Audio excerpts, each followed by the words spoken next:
நடிகர் அண்ணன் திரு கமலஹாசன் அவர்கள் இந்த பராசக்தி திரைப்படம் திமுகவுக்கு முரசொலி போல களத்தில் இருக்கும் என்று சொல்லியிருக்கின்றார்.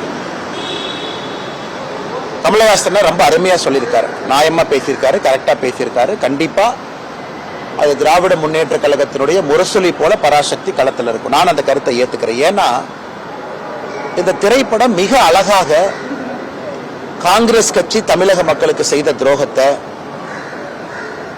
1950 நம்முடைய அரசியலமைப்பு சட்டம் வந்த பொழுது ஒரு மொழிகளும் எப்படி இருக்க வேண்டும் என்கின்ற வரைமுறை கொண்டு வந்திருந்தார். பேசக்கூடிய மொழி எது, அபிஷியல் லாங்குவேஜ் எது, கம்யூனிகேட்டிவ் லாங்குவேஜ் எது, மத்திய அரசுக்கும் மாநில அரசுக்கும்.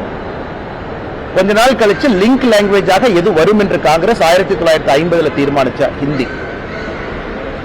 அது 1965 ஹிந்தியை திணிக்க ஆரம்பித்து எல்லோரும் ஹிந்தி கற்றுக்கொள்ள வேண்டும் என்று காங்கிரஸ் கட்சி செய்த அடாவடித்தனத்தை மிக அற்புதமாக பராசக்தி படத்தில் போட்டு காட்டியிருக்கிறார்.